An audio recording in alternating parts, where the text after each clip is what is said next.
everybody. Uh, I'm Norma Levy, and I'm the founder of New Plaza Cinema, a not-for-profit organization. Today, we're looking forward to a very lively discussion about a wonderfully entertaining 2003 film called Love, Actually. And now I'm pleased to introduce the host for this talk back, our wonderful film curator, Gary Palmucci. Gary? Good afternoon, everyone. Happy holidays. While I had certainly heard of it and its growing popularity as a Christmas viewing staple over the decades, I had never actually seen it until about a year ago, and of course, reviewing this week. Now, one sign, you could say, of its cultural impact, I happened to casually hear over this weekend on the popular political podcast Pod Save America, where comedian John Lovett described the look on a Republican Party pundit's face while describing last month's election results as stunned as Emma Thompson's when she opened that Joni Mitchell CD. Now, Max, I think for us, one of the most resonant points of interest of Love Actually, and I know we have some viewers coming later with their own perspectives, is its overall deftness in juggling what we're counting as at least 8 different storylines. And you have a trailer here which makes a stab at eyeballing every one.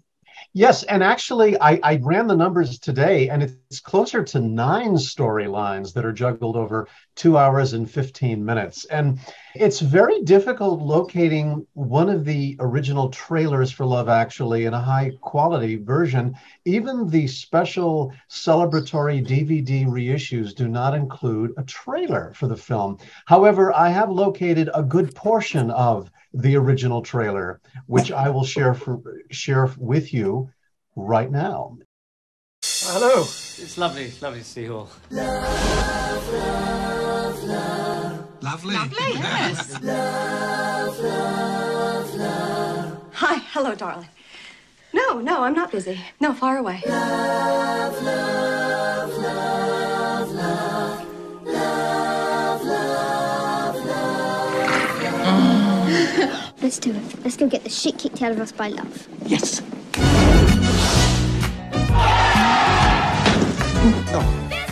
God, who do you have to screw around here to get a cup of tea and a chocolate biscuit? Right. Bonjour, Aurelian. Bonjour. Excuse me for 1 second. Okay, that's done.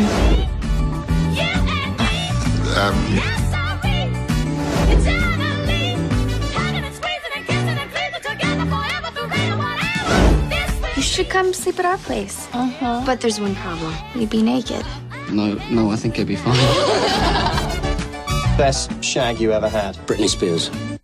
No, only kidding. She was rubbish. There's nothing you can do that can't be done. There's nothing you can sing that can't be sung. Oh, God, it's half the book. There's nothing you can say, but you can learn how to play the game. It's easy. All you need is love. All you need is love. Yeah. She's the one. All you need is love. Love. I heard you were gorgeous. Love is all you need. Love is all you need. Love is all you need. Love is all you need. Love is all you need. Love is all you need. Love is all you need. Love is all you need. Love is all you need. Love is all you need. Love is all you need. You have this kind of problem?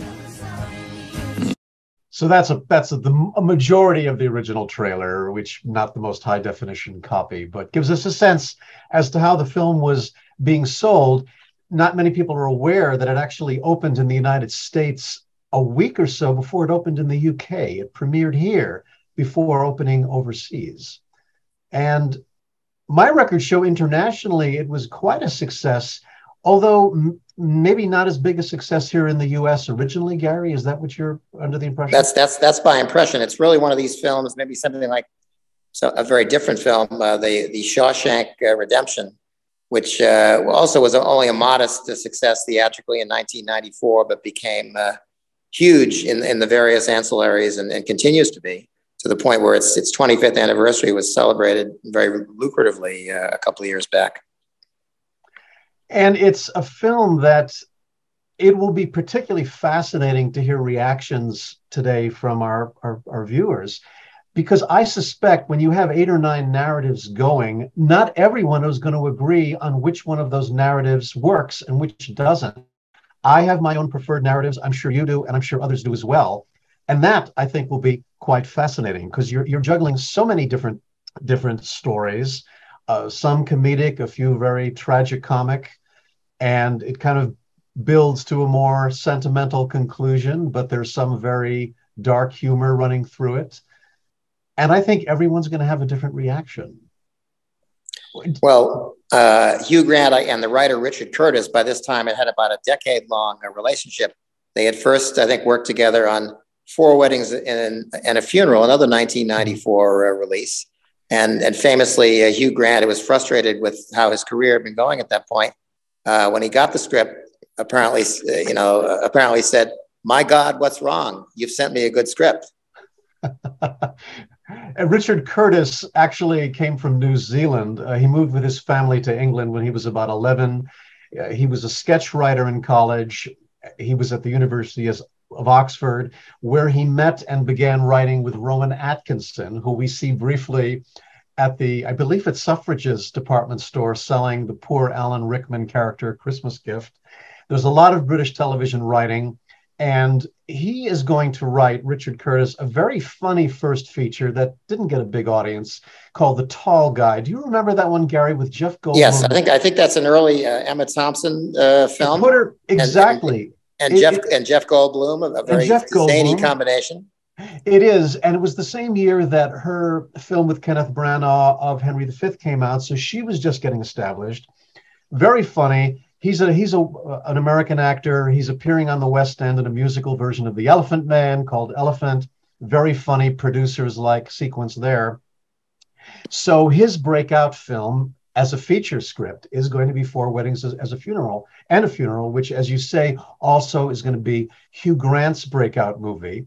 And then the 90s are going to become almost the Hugh Grant decade, with a number of these Miramax romantic comedies, and then Notting Hill and other films, of which Love Actually is almost the culmination as the 21st century arrives. And then a couple of embarrassing incidents on Hollywood Boulevard there, which I guess he survived. Which we're all human. We're all human. Yeah. Yes, and I would say his narrative as the prime minister, I feel, is one of the strongest of the Love Actually stories. Agreed. I think, to me, and Bill Nye would come in a close second. And we're in the business of plugging Bill Nye this week here at New Plaza Cinema, because we're about to open his new film, Living, on Friday at our cinema, for which he's won a couple of Best Actor awards. A film in a completely different vein, remaking the famous Kurosawa film Ikiru, about a bureaucrat who decides he just has a few weeks left to live and has to make some radical changes in his life. And I guess Emma Thompson and Alan Rickman, those would be my top 3 story arcs. And Liam Neeson and his son, who of course has turned up as a more grown-up young man in The Queen's Gambit and Game of Thrones more recently. Now that's interesting, because the Liam Neeson subplot was one of my least favorite, but there are others who loved it too. I love the other ones. I, for some reason, got caught up in the Colin Firth narrative. I'm sorry, I have a weakness for nerdy writers who fall in love with beautiful Portuguese housekeepers who can't speak English, who are willing to dive into the water to rescue a man. Well, that's autobiographical for you, Max, right? Exactly. So that was, it's just fascinating how different narratives in the film touched us.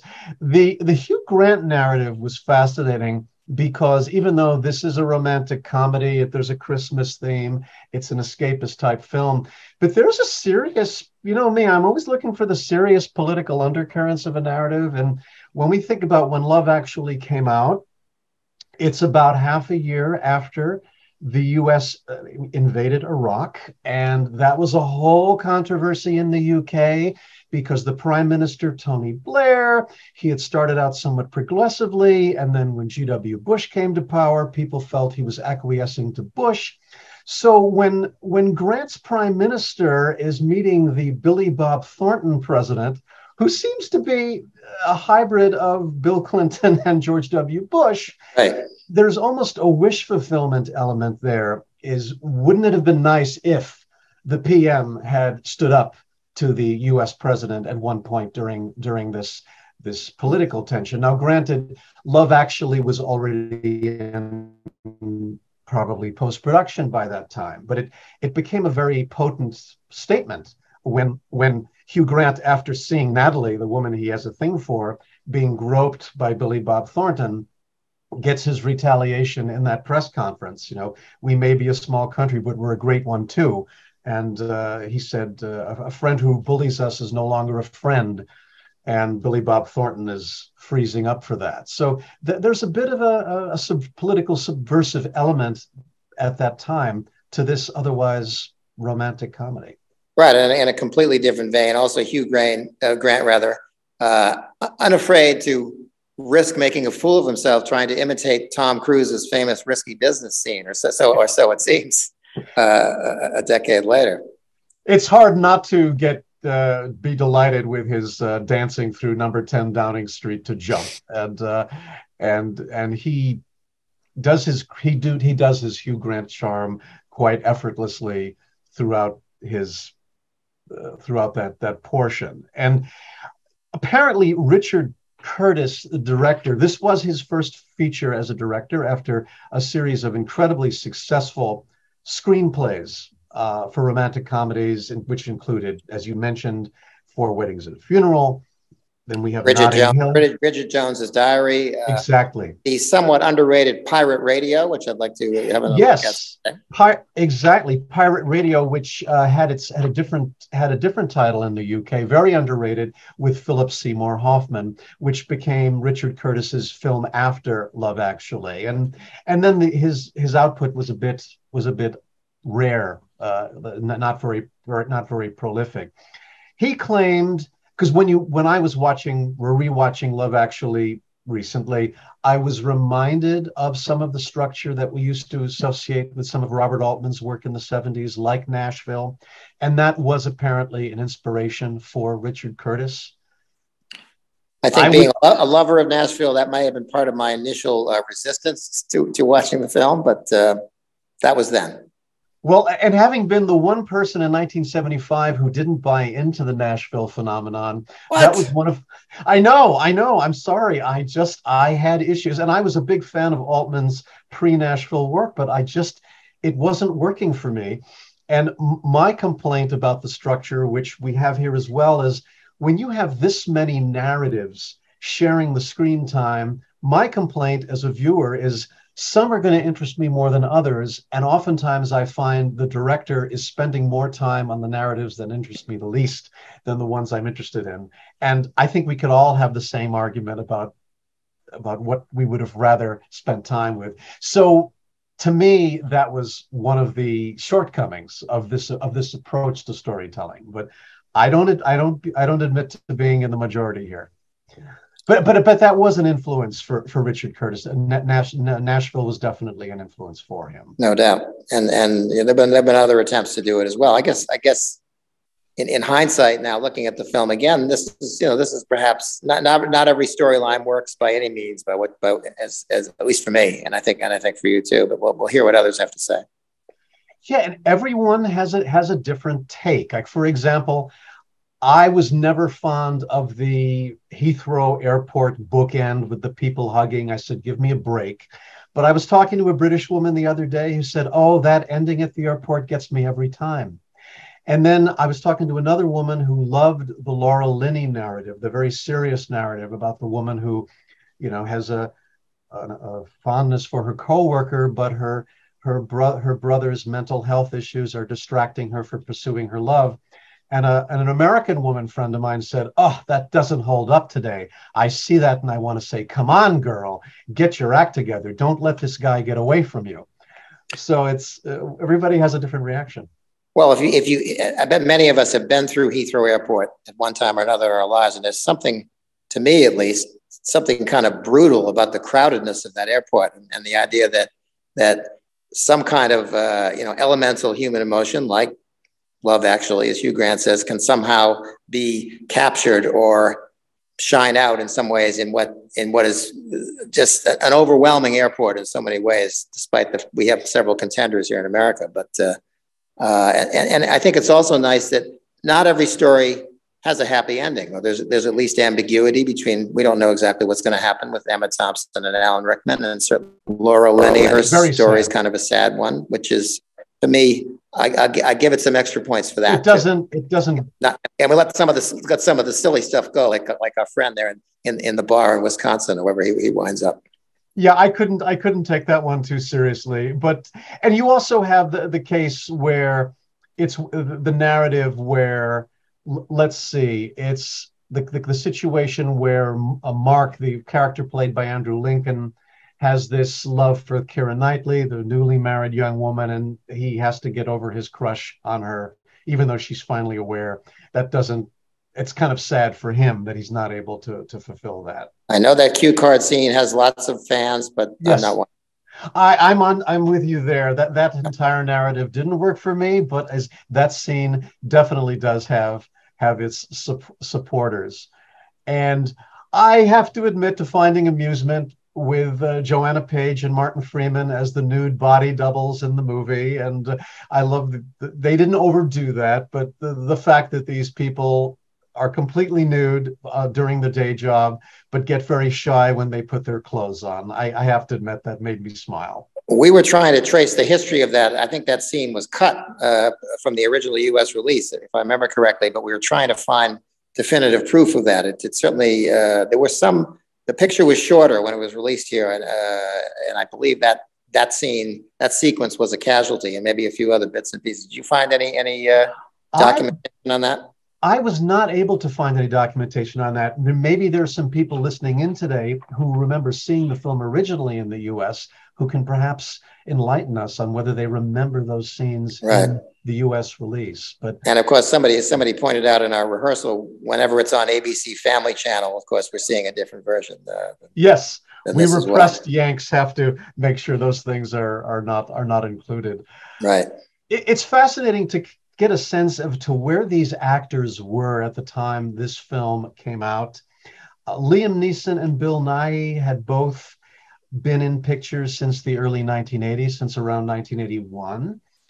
Colin Firth had been making films since 1984 at least, and everyone at one point had started out doing television work. The late, wonderful Alan Rickman, who we lost in far too young an age in 2016, he had also done his TV work dating back to the late 70s. He entered the big time, for better or for worse, in Die Hard in 1988, a movie I always hated, but of course he easily stole that picture. Not a Christmas movie that we're going to do on our program. No, we will not be discussing that here, but he was in Sense and Sensibility which Emma Thompson adapted, and he appears with Liam Neeson and Michael Thomas. And he was in Tim Burton's Sweeney Todd and so forth. Emma Thompson had been in films for 14 years, and we talked about her origins with Kenneth Branagh.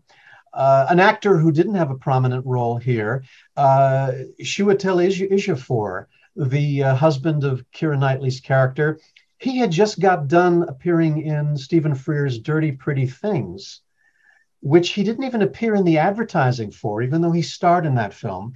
But he will get bigger parts in subsequent years for Spike Lee, Woody Allen, Alfonso Cuarón, and then he will appear in 12 Years a Slave.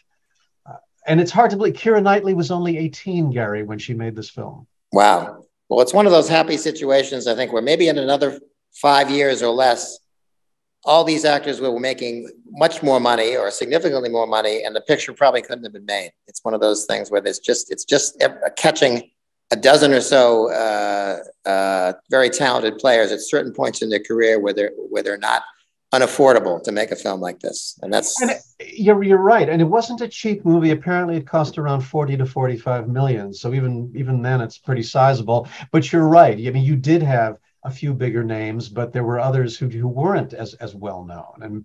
And Laura Linney had been paying her dues since the early 90s. And we have the future actor from the Netflix series, The Queen's Gambit, Thomas Sangster, who played Liam Neeson's son.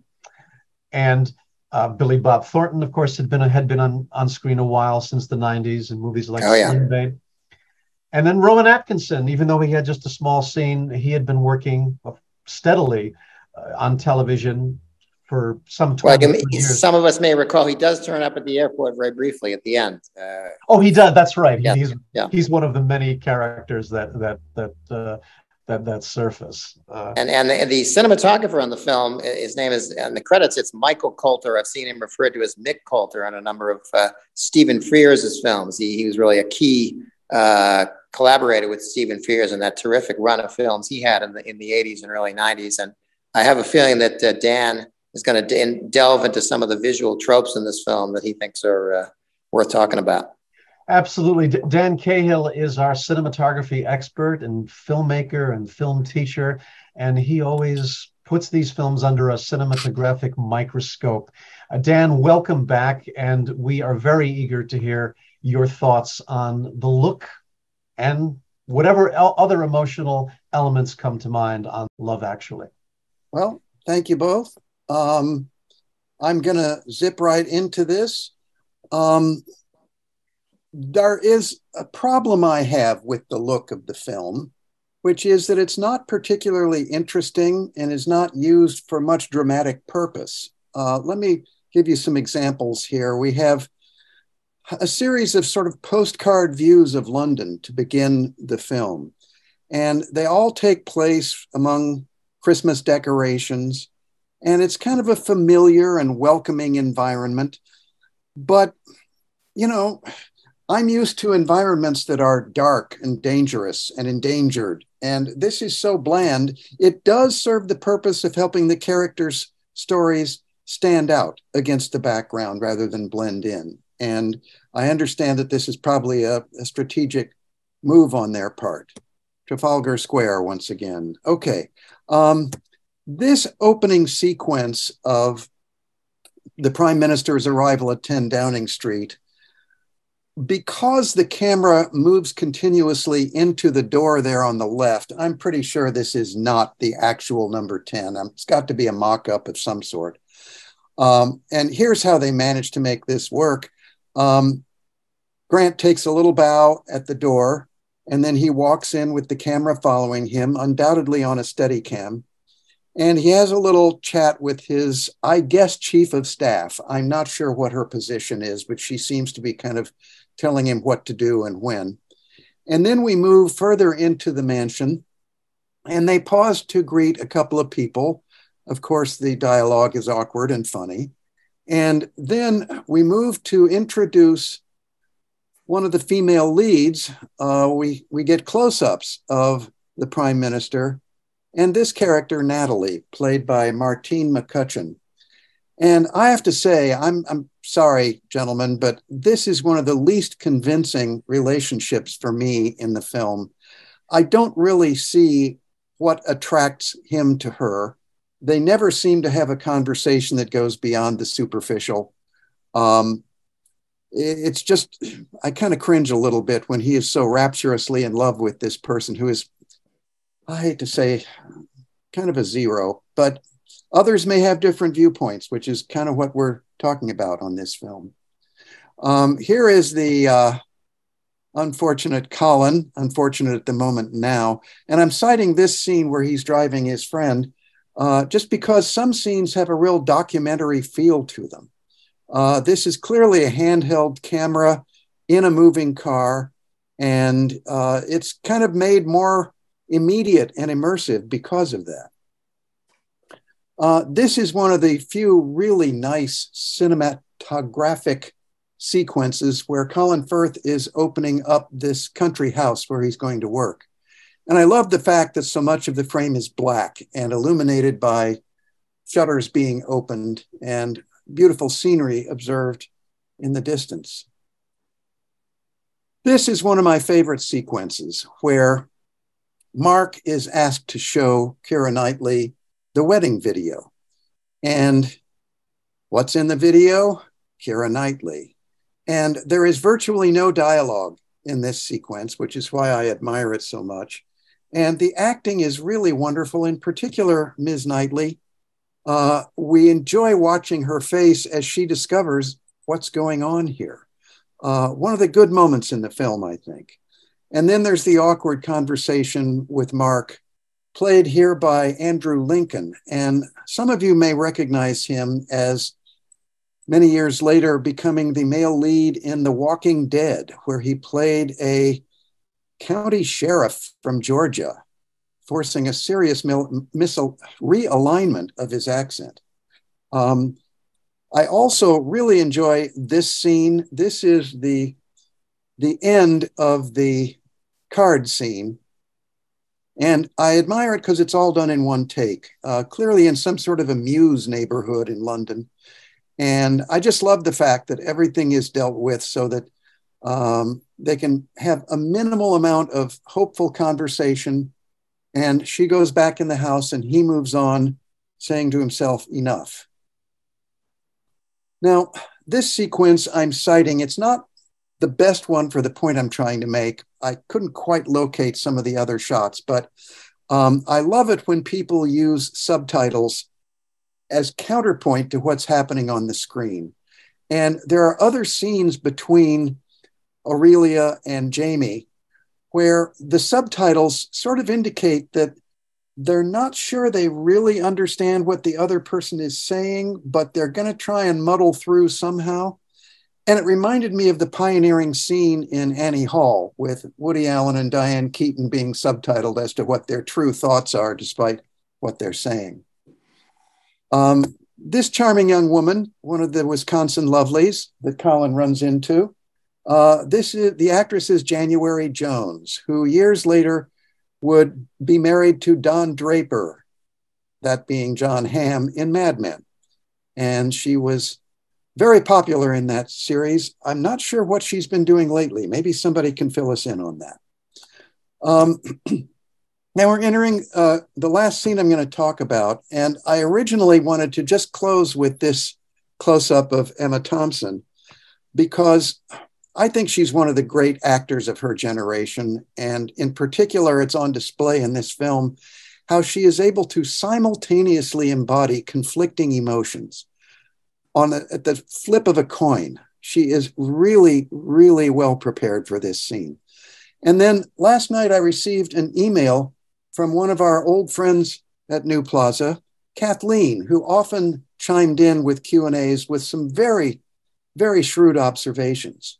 And I'm going to read you what she had to say here in her email. I watched with a couple, and the husband has theater lighting experience. He was struck by the presence, prominence, and symbolism of the bed in the scenes that shifted from Emma Thompson to Mia the Minx. How the bed was so brightly lit when Emma was crying in the bedroom. Then she instinctively moved to straighten the already pristine covers, and then cut to Mia in front of her messy bed. And there is Mia in her contrasting boudoir. So that's all I have to say. I hope if Kathleen is listening, she'll chime in with us, perhaps a little later on during the Q&A. It would be nice to see and hear from her again.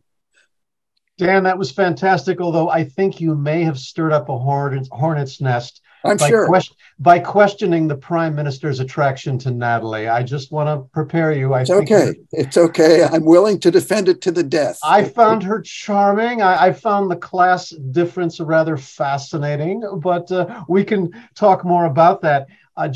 You mentioned Mia. That actress was Heike Mokic, who was a German actress playing the femme fatale who lures poor Alan Rickman in The Office and also The Christmas Party. And then another actress who, of course, warms my heart, who deserves recognition, is Lucia Moniz, who is the Portuguese housekeeper, who indeed a Portuguese actress playing the woman in the Colin Firth segment. And undoubtedly brought to mind all the Portuguese housemaids you have known in your life, right? Yes, and I wish I had known many, but it's fascinating to see how these stories just intertwine. My thing is, what are your thoughts on the genuine warmth of the narrative, where and the difference between, shall we say, more the manufactured sentiment. I feel it starts getting more manufactured during the last 40 minutes. For me, I was disappointed because I do love the scene where Colin Firth arrives in he's in France, but to catch up with the Portuguese woman in the restaurant. I love the fact that he's speaking the fractured Portuguese to her. But there's this John Williams swelling of music that you'd see in a Ronnie Howard picture that, to me, is just overdoing a scene that was perfectly fine on its own. I felt they were just trying to push me a little bit too much over the edge into sentiment there, but that's just similarly the fanfare that's going on as little Sam is running through the airport to say goodbye to his girlfriend. We get this like Chariots of Fire triumph stuff. Yeah, I don't know. Whatever. I'm sure a lot of people were moved by it and inspired by it more than you or I are.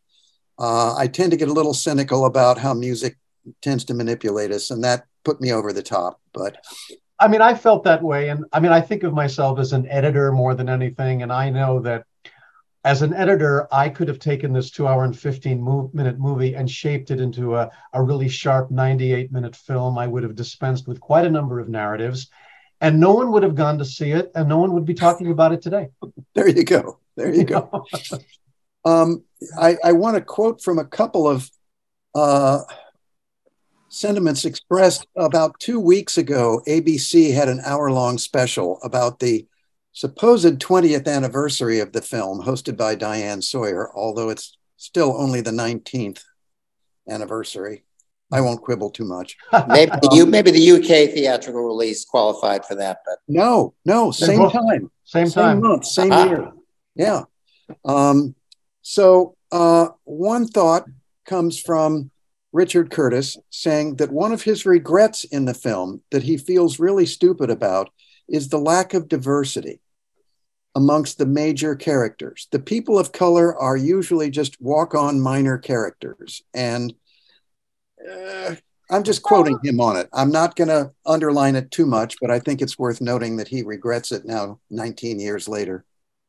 You did. Oh, go ahead. Go ahead. No, go ahead, Max. Respond. No, because the young man who's going off to Wisconsin, he has his buddy who's around, and of course, Kira has her husband whose character is underdeveloped, but they do quite a bit with it.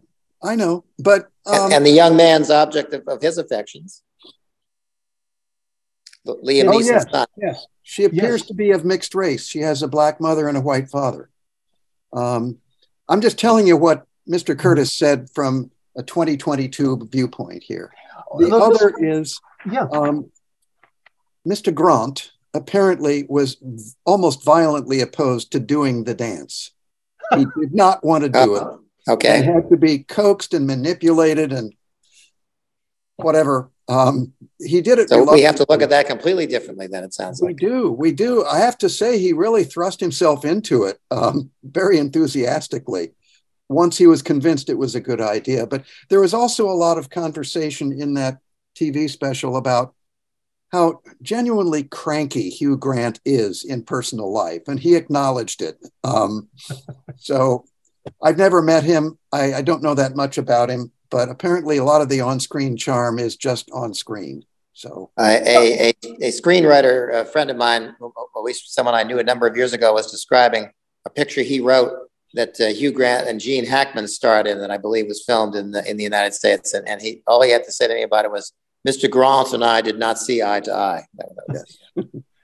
Well, I'm sure it has to be. The pressures must be enormous if you're a star of that magnitude, who has this personality the public associates with you, and you have to try to live up to it. It must be just horrifying to have to be charming or be delightful and witty when you really aren't and you don't feel like it. So I sympathize with that.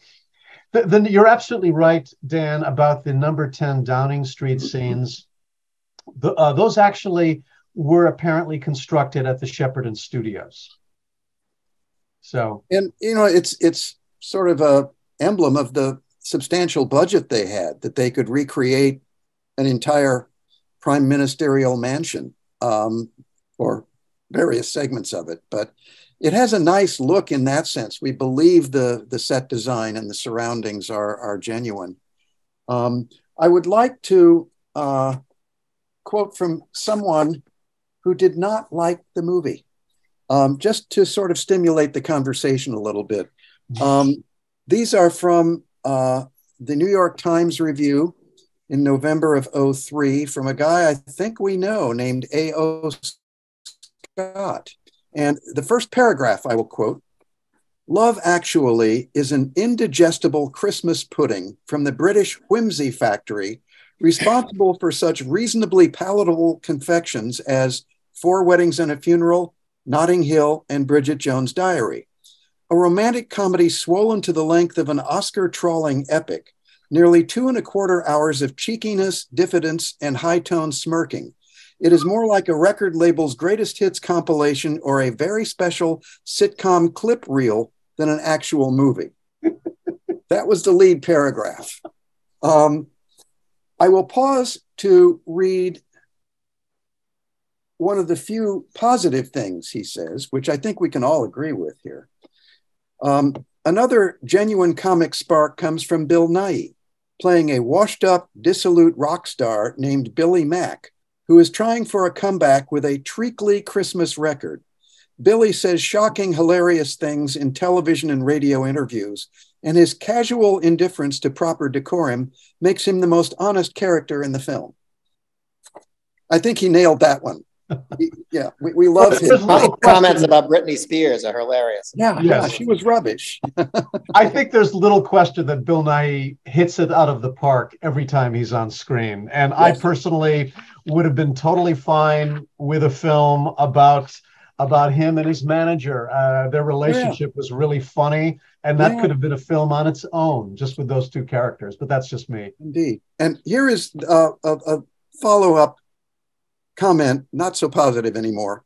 "The problem is that the movie, more than any of the characters in it, is a mess of crossed signals, swerving between cynicism and sincerity without quite knowing the difference between them. It is most grotesque when it tries for earnest cinema, parading the grief of a widower, Liam Neeson, and the humiliation of a middle-aged wife, Emma Thompson, before us when it thinks our throats need lumping." Oh, my word. And I thought I got cranky sometimes when I'm reviewing movies. My goodness. Tony, tell us what you really thought about the movie. Yeah. I don't know. Isn't that fascinating? The funny thing is, I have a pretty good memory of when movies come out, and my memory of Love Actually opening in the US, I just don't have much memory of it opening and being reviewed. But the next thing we know, it's being talked about and rediscovered in home entertainment and becomes this massive cult picture. Do either of you gentlemen remember when it came out? And only the date, and I certainly paid no attention to it at that time. But now I hear people come up to me and say, "I've seen it 10 times, 15 times." Or, my daughter and her friends watch it in a group every year at Christmas, and I think I'm maybe even doing it as we speak. And my UK friends tell me it is a staple of British broadcasting, that it's shown every year at Christmas time, kind of like It's a Wonderful Life here. So it's entrenched in the British consciousness. Let's put it that way. It's fascinating because a lot of the film, there's a cynical tone that runs through part of it, but there's also a sincerity and a lack of cynicism that takes people by surprise sometimes. And you don't have a lot of films like that coming out of the industry, especially around the holidays. It's very rare to see a holiday related movie that tries to be somewhat upbeat and in the spirit of the holidays. The trend has been, let's release a horror picture at this time, and so Love Actually does stand out in that regard. And the comments are coming at machine gun rapidity here from some of our readers. Backing up what we've been saying about the frequency of their viewings and their affection. We'll go through some of those when we open things up to the audience. Any other general observations to share about any of the particular narratives? So, Dan, did you have a particular narrative that you favored over others in the film? Well, as I said in my segment, I really was fascinated by Emma Thompson's performance. Mm-hmm. And you can really feel for everything she's going through. And it doesn't take a lot of dialogue to get that across. You know it just from watching her. And I think, unfortunately, Mr. Rickman could have been a bit more active as an actor. He's just always so frosty and withdrawn in this film. And I'm sure he was written that way, et cetera, et cetera. But give me a moment and I may think of others. I mean, a lot of it is people that I have always enjoyed, like Colin Firth. He's one of the greats, in my opinion. And so is Liam Neeson. And you can't help but look at Liam Neeson in this film and realize that 6 years later, Natasha Richardson, his wife, was going to die in a skiing accident. I'd forgotten about that. Yeah, that's horrifying. It is. So that was on my mind as I was watching it. Made it all the more sympathetic for me. Absolutely. And the frame you pulled, Dan, of Liam Neeson and his son sitting on the Thames, on the bank of the Thames, right. To me, and not seeing this on the big screen as a disadvantage, it looked like maybe there was some computer generated imagery of the skyline, or am I imagining that? Did that look like the real McCoy? Sometimes it's hard to tell. Or stepson. Someone pointed out it's his stepson, not his son. Indeed. Sorry about that. Kathleen is keeping us honest. It looked genuine to me. That's all I can say. Usually, I go back to 20th century technology that if the background looks like it's a generation removed, at least that it's been copied once more than the foreground with the prime actors, that usually signals to me that it's fake, it's rear projection. But nowadays with CGI, it's so darn good that it's hard to tell the difference unless you read about it in a journal somewhere. But that's just me. That's my advice. Gary, any particular favorite segments? There are things that worked for you? Well, as I was saying earlier, I think my three favorite storylines are still Emma Thompson and Alan Rickman, Bill Nye and his manager, of course, and still the Liam Neeson and the son. The interaction between them, the whole payoff to that is a little too busy for my taste, where he's outrunning the British security personnel at the airport, as we say. They're not very credible, but still there's something about that works emotionally. No, here's a question, because we had somebody in the comments writing, suggesting that the movie suggests a gay relationship between the Bill Nighy character and his manager. Is that I disagree. I mean, the manager has a joke. Are you telling me you're gay after all this time? And the Nighy character is saying, no, I mean, I love you, man. You know, you've been a part of my life, but you know, let's go watch some porn. You know, I didn't quite get the gay vibe from that scene. Others may disagree, but I don't think there is a gay vibe.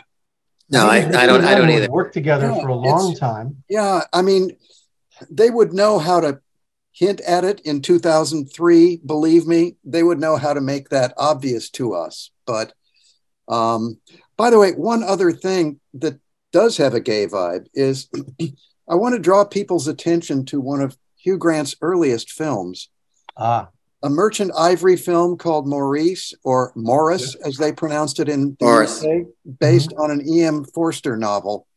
And it's really good. I'm not going to say too much about it, but if you stumble upon it or have it in your collection somewhere, it's worth another look. It's really a fine piece of work. That was his kind of breakthrough movie, because he had been doing, television work. He'd been doing smaller pictures and television work, and Morris was an important thing for him that led to other bigger projects. Definitely a film worth seeing, and a film that was pretty daring for Merchant Ivory to do, considering they had just made A Room with a View, which was they had a huge hit with A Room with a View, and they had sort of carte blanche to do something like that for a reasonable price. This was a much riskier picture, absolutely worth seeing and worth remembering.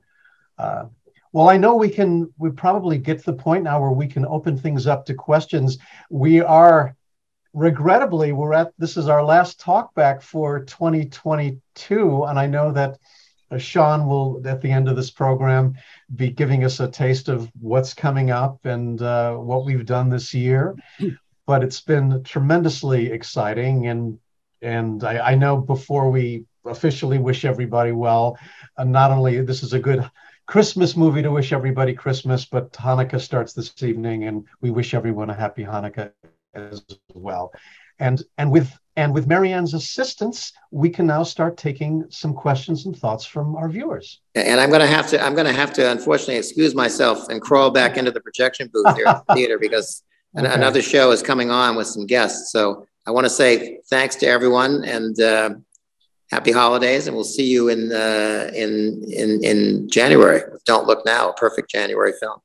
Great. Thank you, Gary. And thanks, Gary is doing a phenomenal job at the West 67th Street Theater. Please come to our theater to see the amazing program. And you guys have helped, and I know you're going to continue to help. We'll be there. Indeed. Okay. Thank you, Gary. Thanks very much. Bye-bye. All right, Marianne.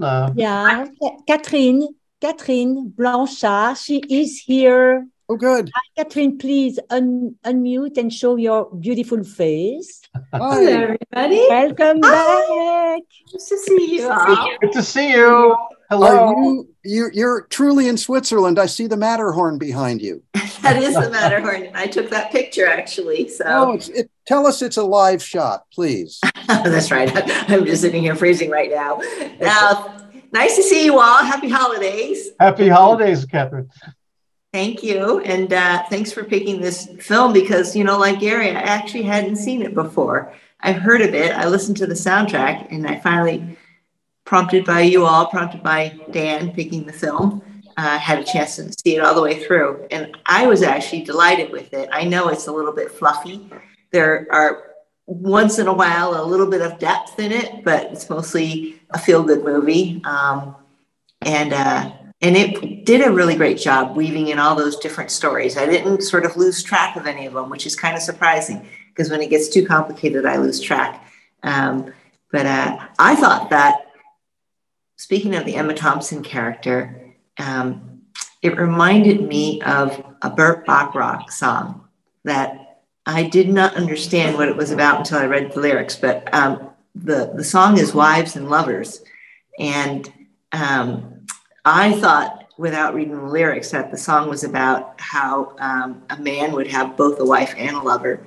But really, when you read the lyrics of that song, it's about how a wife needs to always also be a lover all throughout the marriage and not just a wife and a mother and taking care of everybody. And I was sort of thinking that for the longest time, I didn't know who she was married to in the film or what her relationship was because it didn't show up till later, right? And because she's constantly taking care of everybody, making paper mache costumes and taking care of poor Liam character, all that. So anyway, I was thinking that what had sort of got lost in maybe their relationship was the husband and wife sort of angle. So anyway, there I thought was a little bit of depth. I also just wanted to say that I thought that the Colin Firth character and his Portuguese housekeeper was like the gift of the Magi, that he tried to learn Portuguese and she tried to learn English. And I just thought that was super, super sweet. Oh, yeah. Oh, yeah. The scene where the camera is panning and all these people are on headsets learning different languages. And there he is struggling with Portuguese. It's wonderful. And the first line we hear from someone on screen in that scene is, Sherlock Holmes is not a real detective. I have a question for either of you or anybody else listening. We know Emma Thompson is the sister of Hugh Grant. What is her relationship with Liam Neeson, who calls her just to talk about what he's been through? And they meet together in one of their homes. Are they just friends? Is there something beyond that? I'm not talking about a lover, but is there any other kind of like familial relationship? I just got the impression that they were very, very good friends. Obviously, there were their feelings there that were being kind of repressed a bit. But I just got the impression that they were good friends. But I think their children go to all I the same could think school. of. But maybe their children go to the same school, Max, right? I know it's a little confusing because they combine schools at the end there, but it looks like all the children go to the same school in London, which of course happens every day. Yeah. I actually didn't think it was necessary to connect her to the Hugh Grant character as a brother and sister. I thought that was a little not necessary. I would agree. Yeah. The last thing I was going to say is that I thought that if I were to sort of pull a theme through a little bit, even though I don't think this is a really deep movie, but I do think there are some depth to it, that love takes effort and you have to communicate.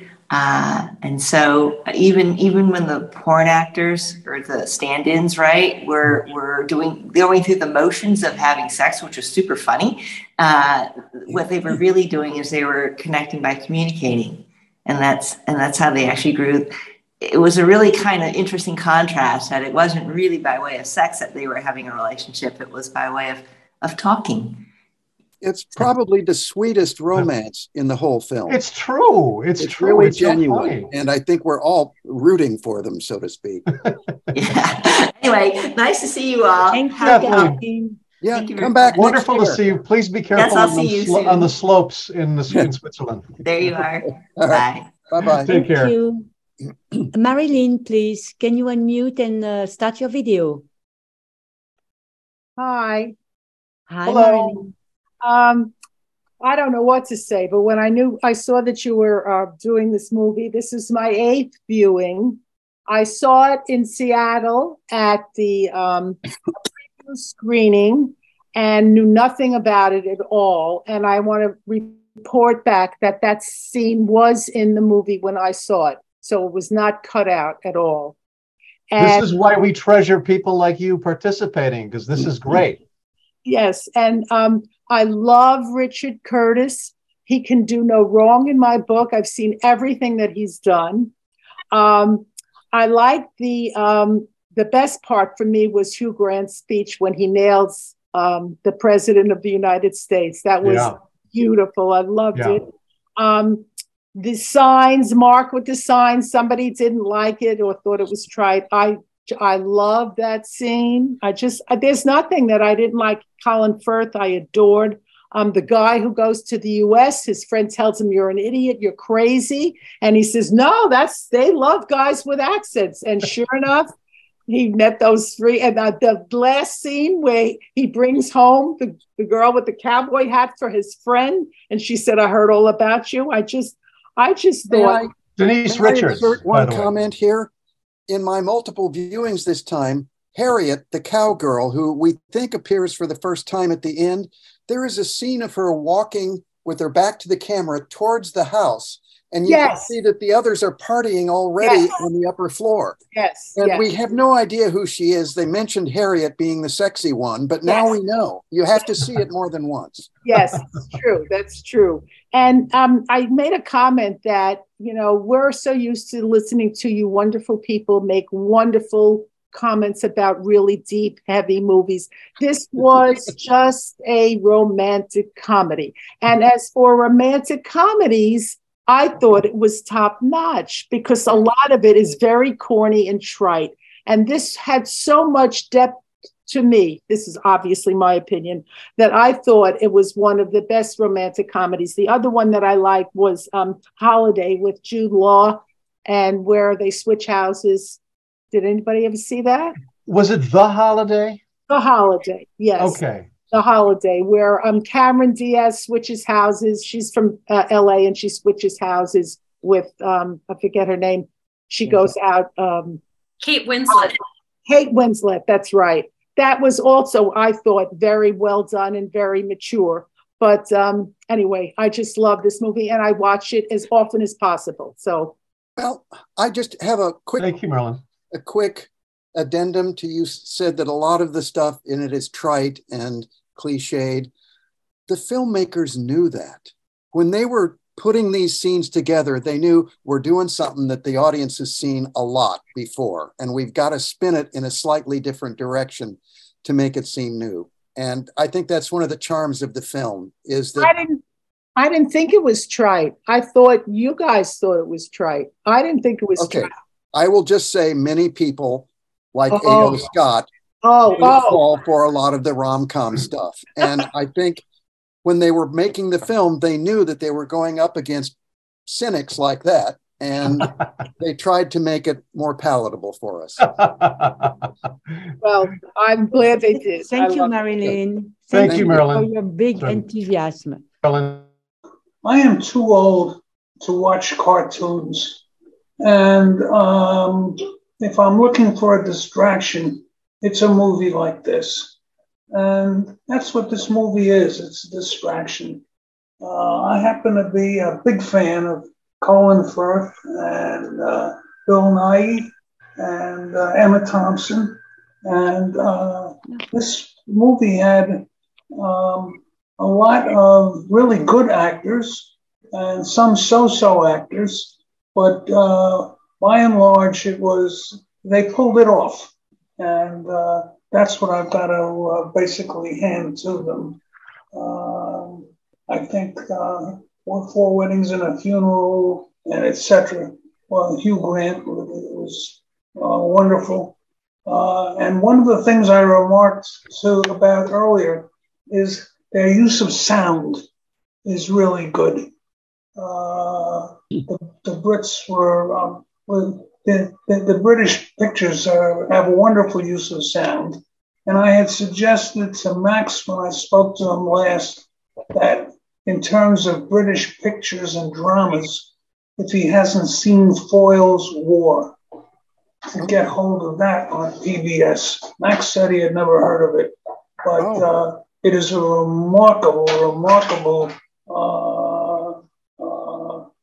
picture. And you do, what you were talking about, Dan, you do get a sense of what England was like during that historical period.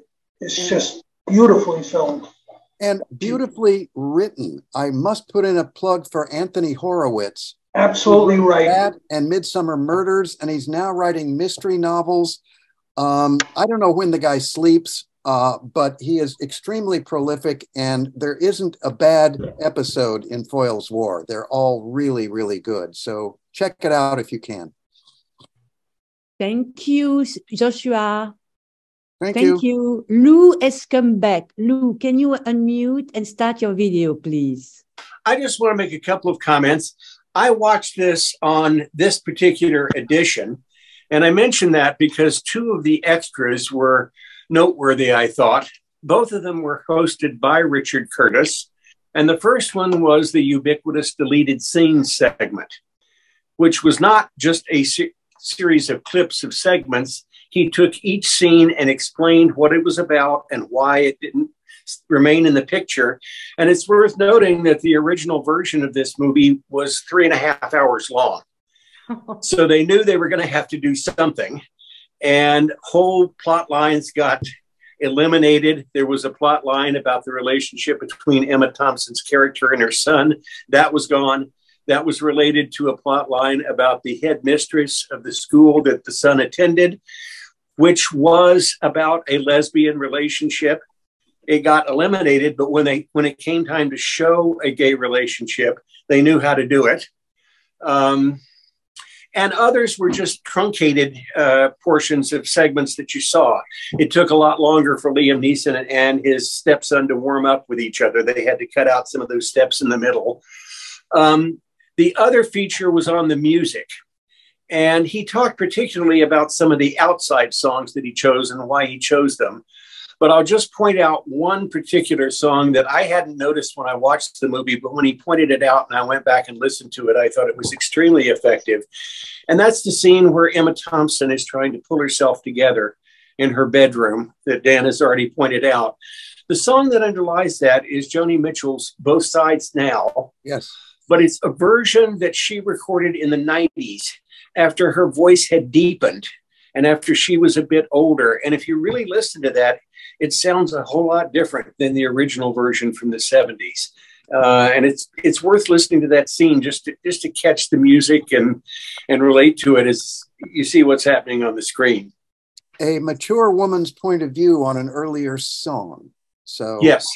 Interesting. Thank you. And just in the realm of missing or deleted scenes, I was talking with my Janet about it, and you never see the moment when Alan Rickman gives the necklace to Mia. You see her putting it on around her neck. There's a lot of ambiguity here, a lot of things that they assumed we would figure out on our own, perhaps. I don't know. But thank you for your observations. And I also have that edition and have not yet had the time to look up the extra scenes. So thank you for that, Lou. Thank you, Lou. Well, I think we are finished. There's a lot of comment in the chat. And then one specifically for you about your lighting. So maybe you can, they're asking for a lesson on how you light yourself on Zoom. Wow. It's so basic. I've got one lamp over there that illuminates the wall behind me, and it doesn't make bright enough the famous Edward Hopper painting of New York movie over my shoulder. I've got to brighten that up somehow so people will see it. And other than that, I've got an overhead light over my table here. It's a 2-light setup, very simple. And I have to figure out a way that my glasses won't constantly keep reflecting the laptop screen. I got to work on that before next year. And I apologize for disappearing on people. I'm here, but technology is not on my side today. But it's okay. We hear you. Thank you so much, Dan, for your great observations. Sure. Okay, guys. I'm gonna move us along here just really quickly, but I'm gonna add my 2 cents a little bit. Please. One of the things I think it truly is a rom-com feel-good movie, and I think it's one of those movies that if we spend too much time analyzing it, we kind of ruin it. And I will say, from the perspective of someone who was a wife and a mother and working full time and had a lot of responsibilities on my shoulders, this is the kind of movie that someone like me could use for escapism. And I like to think of all art like that. All of us use art in different ways and different types of art to escape at times from our own realities or whatever. And I feel like this particular film hits on that for a lot of people. I think it's just a great escape artist, escape feeling. So that's terrific observation, Sean. Terrific. Yes, yeah. Thank you. And Dan, I hope, I'm sorry. No, I'm just going to say to Dan, I hope you are drinking a British export like Scotch whiskey. So it's probably just tea. It is tea with lemonade, but I'll be moving on to the other beverage soon. So there you go. Yeah, no problem with that. So I'm going to make a couple of announcements. And while I'm doing that, I'd ask that Norma and Marianne come back on with us. And I'm going to just say that we're really looking forward to our program in 2023. We're going to start with a lecture that Max is going to do on the films of 1973, which is going to be really just really fantastic. And then I know Dan wants to talk a little bit about the first film from 1973 that we're going to talk about. Don't Look Now. You probably want to say something now about that. A couple of sentences. This was a very important movie to me. When I first saw it, I was kind of blown away. And I've now seen it probably 10 times over the years. And it's the kind of movie you can return to and always see something that either you didn't see before or you'd forgotten. Friends of mine and I have been haunted by the film. And that doesn't mean you shouldn't look at it. It is scary in spots. It's a thriller, basically, but it is beautifully crafted and a real treasure. And it's one of the films that motivated me to apply to film schools. Yeah, so that's great. There we go. It's the start of a wonderful career for me. Yeah. So I'm looking forward to our program. And it's Don't Look Now is the film that Dan was just talking about. We're going to highlight all throughout the year, every month, we're going to highlight one of the great films from 1973 because it was just such a great year. And we'll throw in other films too. Don't worry about that. But and then we're also going to bring back some of Max's great lectures, and we're going to do an evening program. Sometimes there are those who haven't been able to join our daytime lectures, so we're going to bring back some of the more popular ones for a daytime program. So we're looking forward. We're really looking forward to that. And last but not least, if you're in New York and over the holidays, if you can come see the great film Living with Bill Nighy, we're going to be showing it every day from the 23rd of December till the 2nd of January. And I really hope that you guys can make it, because I've had a chance to see part of this film, and it's his performance. And I think many of you know he's been nominated for a Golden Globe. His performance is absolutely magical. It's just a great film. So at any rate, what I want to start, and we'll go around the room, but I just want to say thank you to everybody. We've had a really great year. We just did a fundraiser. Marianne will probably say a little bit more about that, but I want to thank everybody who contributes your donations to come to these programs. It makes a big difference. It helps us do this kind of programming. So I'm really, really thankful for that. And just, happy holidays to everyone. Thanks for being there with us.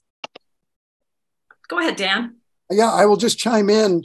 Thank you, devoted audience, for coming back all the time. We think of you when we're concocting our programs and crafting them. And so we want to see you next year, and try and persuade more of your friends to join us. We'd like to have a bigger, broader audience. So we'll see you next year. Happy holidays. And ladies and gentlemen, this is a rare opportunity where I'm heard but not seen, and I apologize again. But thank you all for joining us throughout the year, and today in particular. Happy Hanukkah, Merry Happy Christmas, and we can't wait to see all of you in 2023. So now I'm going to say something also, and Norma will close as our president. Same thing. I think we are all volunteer, and it has been incredible to build a relationship with you. And we do consider that you are friends. We could start really to know a lot of you. I want to thank you a lot, because, again, we are nonprofit. We need your help, and we have given more. And, we had the matching challenge, and we beat it. So I'm so thankful. And I wish you, as Max said, the best season of holidays for every one of you. And I'm looking forward to see you next year. Norma? Oh, thank you, Marianne. It's now been 5 years that we've been running this cinema, and we're growing, and we're having a wonderful time and seeing so many fine movies and hearing from you. Please keep it up. Let us hear from you. Communicate with us any way you can. And please feel free to donate. We could always welcome your donations. And here's to a wonderful new year for everybody. Healthy, happy, safe, and great films coming up. Thank you. That's great. Thanks. See you, Bye, everybody. everybody. Thank you so much. Happy New Year, everyone. Thank you. Happy New Year.